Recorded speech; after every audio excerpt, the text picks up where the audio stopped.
All right, ladies and gentlemen, are y'all ready for Mr. Talent Competition?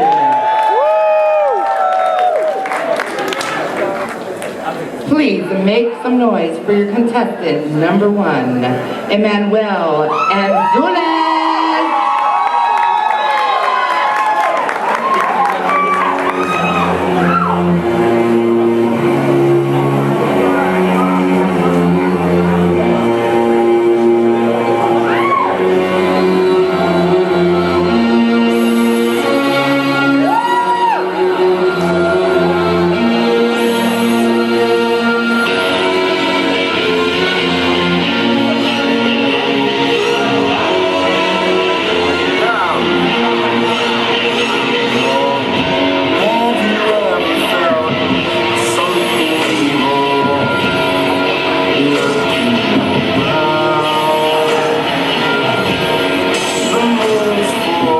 I once knew a man whose real name was William.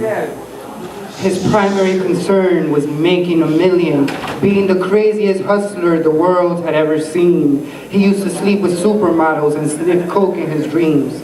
A corrupted young mind since the age of 13. He never had a father and his mother was a fiend.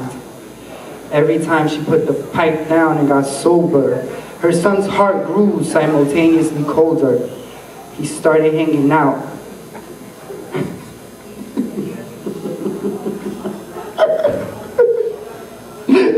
He started hanging out.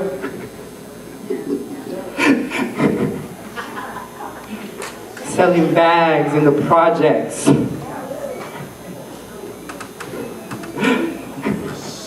Always fascinated by material objects, he knew that money would not buy him respect. He built his reputation because he could hustle and steal. As soon as he got out, he didn't hesitate to squeal. So to everyone on the block, he needed to prove that he was real. Coincidentally dropped out of school to sell weed, dancing with the devil. He smoked until his eyes would bleed. So eventually he gave in to his greed. Started robbing people, anything he could do to get his respect back in the eyes of his crew. Started making money working overtime on the crack spot, hit the jackpot, and wanted to move up to cocaine.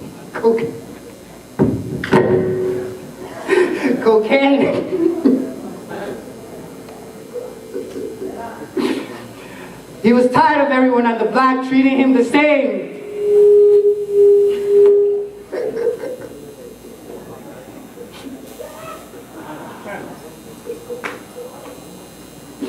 He wanted to be major like the cutthroats and the thugs. But every time he stepped up to them, they showed him no love. They told him any coward can sell drugs. Any bitch with a gun can shoot a slug. Any man with a red shirt can be a blood. But only a real thug can stab someone until they die, standing right in front of them, looking straight into their eyes.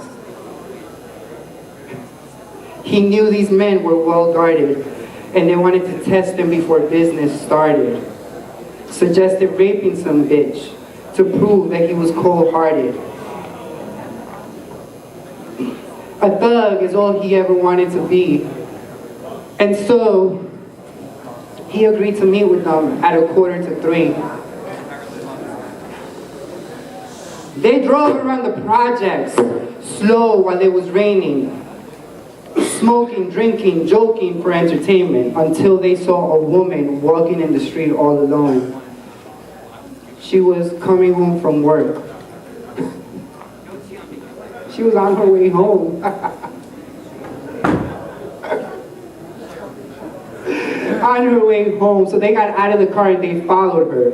The night, darkness swallowed her. They wrapped a t-shirt around her head and threw her on the floor. They said, "This is it, kid, it's your chance to be raw." So Billy picked her up and grabbed her by the hair, then dragged her inside a hotel lobby with nobody there. She struggled hard to get away, but she couldn't, and they took her upstairs. They got to the roof, and they threw her on the ground, yelling, "Shut the fuck up, bitch, and stop moving around!"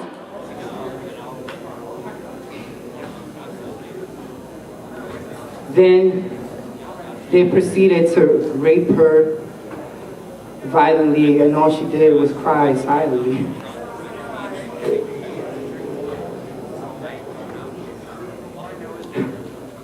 After she was left there, bruised, bloody, and broken,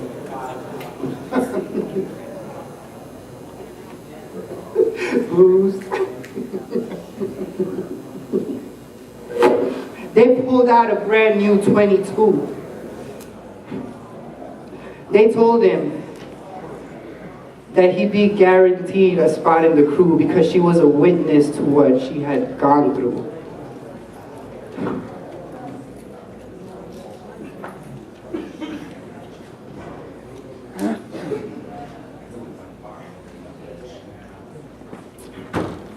She was practically dead, he thought to himself, so he put the gun to her head. Right before he pulled the trigger, he thought about his life, the cocaine, the platinum, and the ice. He was proud standing next to his brothers, and so he removed the t-shirt cover. But what he saw next made him cringe and stutter, because he was staring into the eyes of his own mother.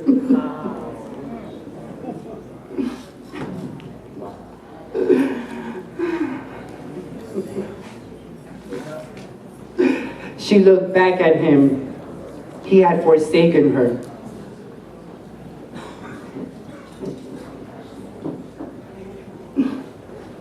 He thought about all the times that she came home from work late. How could this have changed his fate?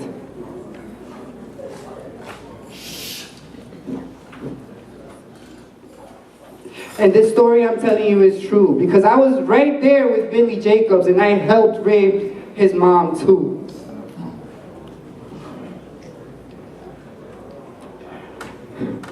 And now the devil follows me everywhere I go. He's probably sitting next to you at this show. You could be walking down the street with him and you wouldn't even know. So when the devil asks to dance with you, never dance with him. Say never. Because the dance with the devil will last you forever.